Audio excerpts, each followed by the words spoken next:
दोस्तों, पिछले 7 महीने में टाटा मोटर्स के शेयर में कंटिन्यूस डाउनफॉल देखने को मिल रहा है और कुछ ही दिन पहले यूएस टैरिफ्स की न्यूज आते ही ये स्टॉक एक ही दिन में 5% से क्रैश कर गया, जिसके बाद आज ये शेयर अपने ऑल टाइम हाई से ऑलमोस्ट 45% डाउन है। अगर आप भी टाटा मोटर्स में इन्वेस्टेड है तो टेंशन लेने की बात नहीं है, क्योंकि आज के इस वीडियो में हम टाटा मोटर्स के बिजनेस को एक बार अच्छे से समझेंगे।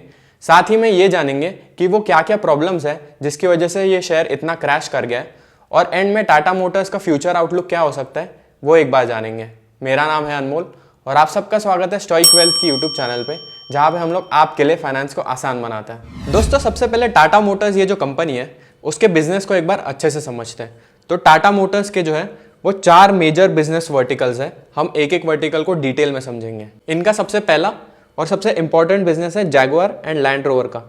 तो जैसे आप देख सकते हैं कि इस बिजनेस के थ्रू कंपनी लग्जरी कार्स को बनाती है जो काफ़ी प्रीमियम सेगमेंट को टारगेट करता है, और ये बिजनेस जो है वो अराउंड 70% रेवेन्यू कंट्रीब्यूट करता है टाटा मोटर्स के टोटल रेवेन्यू का। तो अगर टाटा मोटर्स 100 रुपये कमाती है तो उसमें से 70 रुपीज़ जो है वो ये वाला बिजनेस कमाता है। और दोस्तों, इस बिजनेस का जो है वो मेजॉरिटी ऑफ द रेवेन्यू जो है वो नॉर्थ अमेरिका, यूरोप और चाइना जैसी कंट्रीज से आता है, जो कि अराउंड 80-85% कंट्रीब्यूट करते हैं JLR के रेवेन्यूज में। दोस्तों, टाटा मोटर्स का दूसरा बिजनेस वर्टिकल है कमर्शियल व्हीकल्स का। तो आपने अगर सड़क पे टाटा के ट्रक्स, टाटा की बसेस देखी होंगी, तो ये सारे जो है वो टाटा के कमर्शियल व्हीकल्स वाले बिजनेस में आते हैं। ये जो सेगमेंट है वो अराउंड 17% कंट्रीब्यूट करता है टाटा मोटर्स के टोटल रेवेन्यू का, और इस सेगमेंट में जो है वो टाटा मोटर्स इंडिया में नंबर 1 है। इनका तीसरा बिजनेस वर्टिकल है पैसेंजर व्हीकल्स का। तो दोस्तों, टाटा की जैसे SUVs है, टाटा हैरियर, टाटा सफारी, या फिर टाटा की जो हैचबैक कार्स है जैसे टाटा पंच, तो ये सारी कार्स जो है वो टाटा के पैसेंजर व्हीकल्स वाले सेगमेंट में आती है। और साथ ही में टाटा जो भी इलेक्ट्रिक व्हीकल्स बनाती है EVs, वो भी पैसेंजर व्हीकल्स वाले सेगमेंट में आती है। दोस्तों, पैसेंजर व्हीकल्स वाले सेगमेंट में टाटा मोटर्स जो है वो इंडिया में उसका 3rd रैंक है। सबसे पहले पे है मारुति, दूसरे पे है ह्यूंडई। और इलेक्ट्रिक व्हीकल्स वाले सेगमेंट में क्योंकि इन्होंने अपनी मैन्युफैक्चरिंग सबसे पहले स्टार्ट करी थी, तो इनके पास एक फर्स्ट मूवर एडवांटेज है। तो ये all over India electric vehicles के सेगमेंट में नंबर 1 पे है।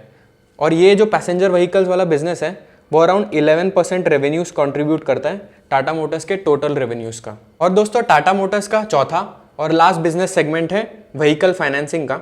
तो ये बिजनेस जो है वो सिर्फ 2 से 3% कंट्रीब्यूट करता है टाटा मोटर्स के टोटल रेवेन्यूज का।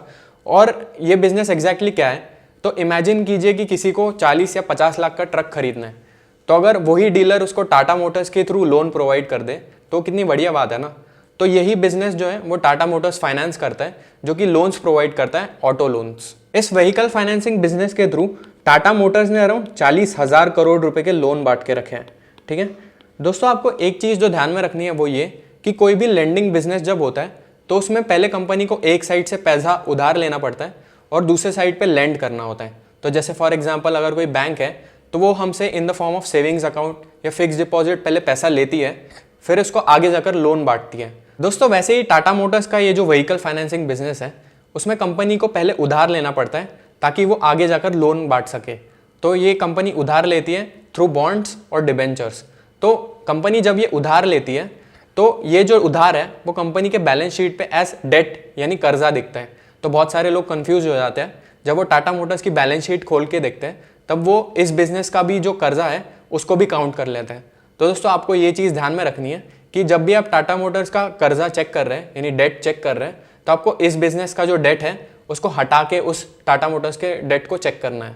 दोस्तों, इतने सारे बिजनेसेस के अलावा टाटा मोटर्स की एक सब्सिडरी थी टाटा टेक्नोलॉजीज के नाम से, जिसका कुछ साल पहले IPO आया था। उसमें टाटा मोटर्स का जो है वो 55% के अराउंड स्टेक है। दोस्तों, आई होप आपको कंपनी के सारे बिजनेस वर्टिकल्स के बारे में एक अच्छा खासा आइडिया लग गया है। तो अब आगे जानते हैं कि वो क्या क्या रीजंस थे जिसकी वजह से ये स्टॉक ऑलमोस्ट 45% डाउन है। दोस्तों, सबसे पहली प्रॉब्लम है इकोनॉमिक स्लोडाउन की। तो इकोनॉमिक स्लोडाउन सिर्फ इंडिया में नहीं, पूरी दुनिया इस प्रॉब्लम से डील कर रही है। चाइना में स्लोडाउन चल रहा है, यूरोप में स्लोडाउन चल रहा है। जैसा आप इस डेटा में देख सकते हैं, चाइना का जो मार्केट है उसमें जो प्रीमियम व्हीकल्स है उनमें 14% की डी ग्रोथ देखने को मिली है। वही जो इंटरनल कंबस्शन इंजन मार्केट है उसमें 16% की डी ग्रोथ देखने को मिली है। तो JLR जो 100 में से 13 गाड़ियाँ चाइना में बेचता है उसको भी ऑब्वियसली प्रॉब्लम फेस करनी पड़ रही है इस वजह से। दोस्तों, ये स्लोडाउन की प्रॉब्लम तो चल ही रही है, लेकिन कुछ कंट्रीज जैसे जो यूरोपियन कंट्रीज हैं उनमें हाई इन्फ्लेशन की प्रॉब्लम भी चल रही है। इसके पीछे मेजर रीज़न जो है वो कोविड है। कैसे, मैं समझाता हूँ। तो दोस्तों कोविड के टाइम पे क्या हुआ कि बहुत सारी जो ये यूरोपियन कंट्रीज़ हैं उन्होंने अपनी इकोनॉमी को सपोर्ट करने के लिए बहुत ही ज़्यादा मनी प्रिंटिंग कर दी, यानी एक तरह से लोगों में फ्री में पैसा बांट दिया। अब ये शॉर्ट टर्म में इकोनॉमी को कोलैप्स होने से तो बचा लेता है, लेकिन लॉन्ग टर्म में इसकी वजह से इन्फ्लेशन देखने को मिला। और 2022 में जब ये रशिया यूक्रेन वॉर स्टार्ट हुई तो उसकी वजह से सिचुएशन जो है वो और ख़राब हो गई, क्योंकि एनर्जी की जो प्राइसेस है वो बहुत ही ज़्यादा बढ़ गई, इसलिए इन्फ्लेशन की प्रॉब्लम और ख़राब हो गई।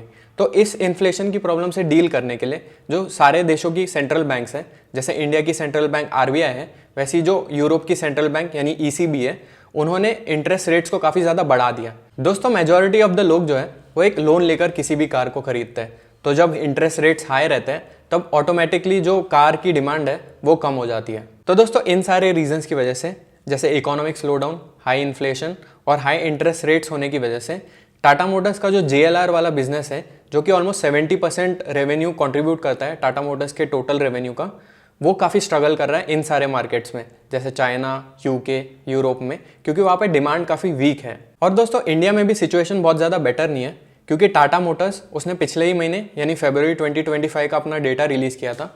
तो उसमें आप देख सकते हैं कि जो कमर्शियल व्हीकल्स की जो सेल है वो ऑलमोस्ट 7% से डाउन है, वेरस जो पैसेंजर व्हीकल्स का जो सेल है वो भी 9% से डाउन है।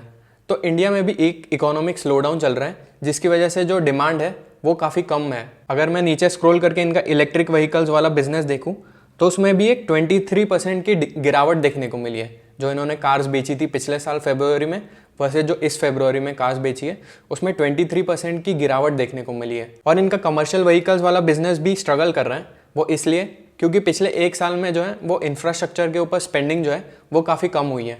और जब इंफ्रास्ट्रक्चर के ऊपर स्पेंडिंग कम होती है तब जो ट्रक्स की डिमांड हो गई या फिर बसेस की डिमांड हो गई, ये भी गिर जाती है। इसकी वजह से इनका कमर्शियल व्हीकल्स वाला बिजनेस भी स्ट्रगल कर रहा है। दोस्तों दूसरी प्रॉब्लम जो टाटा मोटर्स फेस कर रही है वो ये कि वो पिछले कुछ सालों से कंटिन्यूसली अपना मार्केट शेयर खोते जा रही है। जैसे मैंने स्टार्टिंग में बताया था कि टाटा मोटर्स कमर्शियल व्हीकल्स वाले सेगमेंट में नंबर 1 पे है ऑल ओवर इंडिया में। तो आप देख सकते हैं कि फाइनेंशियल ईयर 23 में उनका मार्केट शेयर 41.7% था, जो पिछले क्वार्टर में गिर के 36.5% पे आ गया।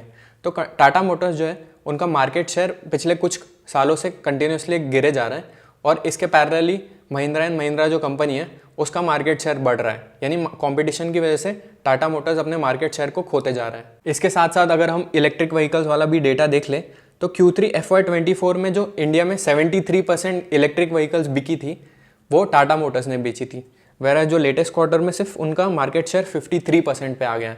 तो इस सेगमेंट में भी जो है टाटा मोटर्स कंपटीशन फेस कर रहे हैं न्यू प्लेयर्स से, जैसे टेस्ला भी एक्सपेक्ट किया जा रहा है कि वो भी इंडियन मार्केट्स में एंटर करेगा। फिर चाइना की जो BYD कंपनी है ये भी टफ कंपटीशन दे रही है, महिंद्रा के जो नए मॉडल्स हैं वो भी टाटा को कंपटीशन दे रहे हैं। तो इलेक्ट्रिक व्हीकल्स जिसमें ये टाटा मोटर्स का फर्स्ट मूवर एडवांटेज था और एक बहुत बड़ा मार्जिन था, बहुत बड़ी लीड थी, उस सेगमेंट में भी टाटा मोटर्स स्ट्रगल कर रहा है अपना मार्केट शेयर मेंटेन करने में। और दोस्तों इन सारे रीजंस की वजह से क्या हो रहा है कि टाटा मोटर्स को अपनी गाड़ियों को एक डिस्काउंट पे बेचना पड़ रहा है, जिसकी वजह से उनके प्रॉफिट मार्जिन्स में एक गिरावट देखने को मिली है। दोस्तों तीसरा मेजर रीजन जिसकी वजह से टाटा मोटर्स के शेयर में इतना बड़ा प्रॉब्लम चल रहा है वो ये कि डोनाल्ड ट्रंप जो US के प्रेसिडेंट है, उन्होंने कुछ ही दिन पहले ये अनाउंस किया है कि US जो है वो सारे ऑटो के इम्पोर्ट्स पे 25% टैरिफ इम्पोज करने वाला है 2 अप्रैल 2025 से। तो इसका मतलब क्या होता है कि जो भी कंट्रीज US को एक्सपोर्ट करती है अपनी गाड़ियाँ, उन पे ऑटोमेटिकली US जो है वो 25% टैरिफ इम्पोज करेगा। अब ये क्यों प्रॉब्लमेटिक है, क्योंकि जैगुआर लैंड रोवर ने जो भी गाड़ियाँ पिछले 9 महीनों में बेची है उसमें से 33% गाड़ियाँ जो है वो उन्होंने नॉर्थ अमेरिका में बेची है, और जब ये 25% टैरिफ इम्पोज हो जाएगा तब हो सकता है उनके सेल्स में एक भारी गिरावट देखने को मिले। आप खुद सोच के देखिए कि अगर किसी गाड़ी की कॉस्ट ओवरनाइट 25% से बढ़ जाए तो ऑब्वियसली उसकी डिमांड में एक गिरावट देखने को मिलेगी। तो यही problem Jaguar land rover face कर रहा है, और क्योंकि ये ऑलमोस्ट 70% कंट्रीब्यूट करता है टोटल रेवेन्यूज का, तो टाटा मोटर्स का शेयर भी स्ट्रगल कर रहा है। तो दोस्तों ये सारे हमने रीजंस जान लिए जिनकी वजह से टाटा मोटर्स का जो बिजनेस है वो स्ट्रगल कर रहा है। लेकिन आगे क्या, हमें कब रिकवरी देखने को मिलेगी टाटा मोटर्स के बिजनेस में? तो उसके लिए कुछ चीज़ों का होना बहुत ही ज़्यादा इंपॉर्टेंट है। सबसे पहला है डिमांड रिवाइवल। तो दोस्तों आपको एक चीज़ समझनी बहुत ही ज़रूरी है कि जो ऑटो सेक्टर होता है वो एक साइक्लिकल नेचर का होता है। साइक्लिकल का मतलब जब इकोनॉमी अच्छी चल रही होती है तब ये सेक्टर बूम करता है, और जब इकोनॉमी ख़राब चल रही होती है तब ये सारी कंपनीज जो है वो स्ट्रगल करती है। तो दोस्तों ये इकोनॉमी आखिर रिवाइव कैसे करेगी? तो अभी क्या हो रहा है कि इन्फ्लेशन जो है ऑल ओवर वर्ल्ड कंट्रोल में आ रहा है, जिसकी वजह से सारी जो सेंट्रल बैंक्स हैं वो धीरे धीरे इंटरेस्ट रेट्स को कट कर रही है।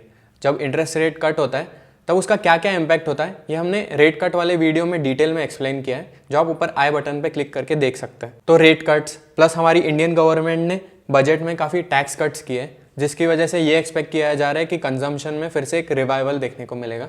साथ ही में जो चाइना की गवर्नमेंट है उसने स्लो डाउन को काउंटर करने के लिए एक स्टिमुलस पैकेज अनाउंस किया है, जो हो सकता है जैगुआर लैंड रोवर के लिए एक पॉजिटिव सिग्नल हो। साथ ही में ये भी एक्सपेक्ट किया जा रहा है कि पिछला साल क्योंकि एक इलेक्शन ईयर था तो उस साल इंफ्रास्ट्रक्चर स्पेंडिंग कम थी, लेकिन इस साल हो सकता है इंफ्रास्ट्रक्चर स्पेंडिंग में एक रिवाइवल देखने को मिले। तो दोस्तों ये सारे रीजंस, जैसे रेट कट्स, यूरोप में भी वहाँ की सेंट्रल बैंक रेट कट्स कर रही है, फिर इंडिया में बजट में गवर्नमेंट ने टैक्स कट किया है तो वो कंजम्पशन को बूस्ट कर सकता है, फिर चाइना में गवर्नमेंट स्लो डाउन को काउंटर करने के लिए स्टिमुलस पैकेज अनाउंस किया है तो वो JLR के बिजनेस के लिए फ़ायदेमंद हो सकते हैं। तो ये सारे मेजर्स जो है हो सकता है आगे जाकर डिमांड को रिवाइव करने में मदद करें। दोस्तों इसके साथ साथ कंपनी अपने साइड से भी कुछ मेजर्स ले रही है इन सारी प्रॉब्लम से डील करने के लिए। जैसे वो नए प्रोडक्ट्स लॉन्च कर रहे हैं, जैसे आपको पता होगा कि जैगुआर ब्रांड की उन्होंने रीब्रांडिंग करी है, वैसे ही कंपनी मार्केटिंग पे काफ़ी खर्चा कर रही है अपने सेल्स को बूस्ट करने के लिए। फिर साथ ही में कंपनी जो है वो काफ़ी हैवी इन्वेस्टमेंट कर रही है EV इंफ्रास्ट्रक्चर के ऊपर, EV चार्जिंग स्टेशंस के ऊपर। फिर कंपनी जो है उनकी जो डेट प्रॉब्लम है उसको भी कंपनी धीरे धीरे कम करने की कोशिश कर रही है। जैसा आप इस ग्राफ में देख सकते हैं, कंपनी अपने नेट ऑटो डेट को जो है वो कंटिन्यूसली पिछले सालों से कम करते जा रही है। जैसे 2023 में उनका जो नेट ऑटो डेट था वो था 43,700 करोड़ रुपीज़, जो कि इस लेटेस्ट क्वार्टर में गिर के हो गया है 19,200 करोड़ रुपीज़। तो नेट ऑटो डेट क्या होता है कि अगर हम उनकी व्हीकल फाइनेंसिंग सब्सिडरी के जो डेट है उसको हटा दें, फिर अगर कंपनी के ऊपर 100 रुपये का कर्जा है और उनके पास 50 रुपये कैश पड़ा हुआ है तो उनका जो नेट डेट है वो होता है 50 रुपये। यानी 100 रुपये का अगर डेट है और 50 रुपये का कैश है तो नेट डेट हुआ 100 - 50 = 50 रुपीज़। तो ये जो नेट डेट है टाटा मोटर्स का पिछले 2-3 सालों से काफ़ी गिरे जा रहा है। और जब डेट गिरता है तो कंपनी की जो फाइनेंस कॉस्ट है यानी इंटरेस्ट कॉस्ट है वो भी आगे जाकर गिरती है। तो ये जो है कंपनी के लिए काफ़ी पॉजिटिव स्टेप है जो आगे जाकर कंपनी को काफ़ी बेनिफिट देगा। इसके साथ साथ company cost optimisation, cost reduction और इन्वेंट्री ऑप्टिमाइजेशन पे ध्यान दे रही है, जिसकी वजह से हो सकता है कंपनी में आगे जाकर रिकवरी देखने को मिले। दोस्तों साथ ही में कंपनी ने रिसेंटली डीमर्जर अनाउंस किया है उनके पैसेंजर व्हीकल बिजनेस और कमर्शियल व्हीकल बिजनेस में। तो ये जो डीमर्जर होगा उससे कंपनी बेटर फोकस कर पाएगी अपने दोनों बिजनेसेस पे अलग अलग से, और ये बेटर कैपिटल एलोकेशन करने में मदद करेगा। और दोस्तों एंड में ये डिस्कस कर लेते हैं कि डोनाल्ड ट्रम्प ने जो ऑटो इंपोर्ट्स पे टैरिफ्स लगाए हैं वो JLR कैसे काउंटर कर सकता है। तो सबसे पहले वो एक चीज़ कर सकता है कि वो सारे कॉस्ट को खुद अब्जॉर्ब कर सकता है, जिसकी वजह से उनके जो मार्जिन है उसमें अराउंड 200 बेसिस पॉइंट्स का रिडक्शन हो सकता है। जैसे अगर उसका EBIT मार्जिन पहले 8 से 9% के बीच में था तो ये एक्सपेक्ट किया जा रहा है कि वो गिर के 6 से 7% पे आ जाएगा, लेकिन कंपनी फिर भी प्रॉफिटेबल होगी। दूसरा ये कि कंपनी अपने एक्सपेंसेस को कट कर सकती है, या फिर वो अपने रेट्स को जो है व्हीकल्स के रेट्स को बढ़ा के वो जो भी कॉस्ट है वो अपने एंड कंज्यूमर्स पे पास ऑन कर सकती है। यानी उनकी जो भी व्हीकल्स है उसके प्राइसेस वो उसी टैरिफ के हिसाब से बढ़ा सकते हैं। या फिर चौथे सोल्यूशन ये है कि वो US में जो है अपना खुद का मैन्युफैक्चरिंग प्लांट सेटअप कर ले। तो दोस्तों डोनाल्ड ट्रम्प का यही ऑब्जेक्टिव है कि सारी कंपनीज जो है जो भी इंपोर्ट कर रही है वो एंड में US में अपना मैन्युफैक्चरिंग प्लांट सेटअप करे। तो अगर आगे जाकर JLR को ये लगता है कि उनका बिजनेस प्रॉफिटेबल नहीं हो रहा है तो वो हो सकता है कि US में अपना खुद का मैन्युफैक्चरिंग प्लांट सेटअप कर ले, जिसकी वजह से वो ये टैरिफ से बच सकते हैं। दोस्तों एंड में अगर हम टाटा मोटर्स के वैल्यूएशंस को डिस्कस कर ले तो टाटा मोटर्स का प्राइस टू अर्निंग्स रेशियो अभी सिर्फ ट्रेलिंग 12 मंथ्स के बेसिस पे अभी सिर्फ 8 टाइम्स है, जो कि बहुत ज़्यादा नहीं है। वैसे ही अगर हम आगे जाकर कंपनी के पोटेंशियल देखें, जैसे गवर्नमेंट ऑफ इंडिया ने टारगेट किया है कि वो 2030 तक उनका टारगेट है कि 30% जो व्हीकल्स है वो इलेक्ट्रिक व्हीकल्स होना चाहिए। और क्योंकि टाटा मोटर्स अभी भी उनका 50% से ज़्यादा मार्केट शेयर है तो उनको डेफिनेटली इसका एडवांटेज मिलेगा। साथ ही कंपनी ने अपने लेटेस्ट कॉन कॉल में ये भी बोला है कि वो एक्सपेक्ट कर रहे हैं कि जो अंडरलाइंग डोमेस्टिक डिमांड है वो ग्रेजुअली इंप्रूव हो जाएगी, क्योंकि इंटरेस्ट रेट्स भी धीरे धीरे कम हो रहे हैं, साथ में इकोनॉमी भी रिवाइव करेगी। तो हो सकता है डोमेस्टिक डिमांड जो है वो फिर से पिकअप कर ले। चाइना में अभी भी सिचुएशन अनसर्टन है क्योंकि वहाँ पे इंस्टेबिलिटी बनी हुई है, लेकिन इंडिया में ये एक्सपेक्ट किया जा रहा है कि आगे जाकर जैसे इकोनॉमी रिवाइव करेगी वैसे ही कार्स की डिमांड जो है वो भी पिकअप करने लग जाएगी। और दोस्तों एंड में जाते जाते मैं आपके साथ एक डेटा शेयर करना चाहता हूँ लॉन्ग टर्म पर्सपेक्टिव से। तो दोस्तों इंडिया में जो है वो सिर्फ 24 कार्स है पर 1000 पीपल, वेरस इटली जो है उसमें 615 कार्स है। हमारा जो नेक्स्ट कॉम्पिटिटर चाइना है उसमें 99 कार्स है, यानी इंडिया से ऑलमोस्ट 4 टाइम्स ज़्यादा है। तो आप देख सकते हैं कि इंडिया में कितनी ज़्यादा पोटेंशियल है इस सेगमेंट में ग्रोथ की। तो जैसे जैसे इंडिया एक डेवलप्ड कंट्री बनने की ओर बढ़ेगा, वैसे वैसे हो सकता है पैसेंजर व्हीकल सेगमेंट में ग्रोथ देखने को मिले। तो दोस्तों आई होप आपको इस वीडियो से कुछ नया सीखने को मिला हो। अगर वीडियो पसंद आया है तो इसे लाइक और अपने दोस्तों के साथ ज़रूर शेयर कर देना। एंड आई होप आप ऑलरेडी हमारे यूट्यूब चैनल को सब्सक्राइब कर चुके हैं। तो मिलते हैं अगले वीडियो में।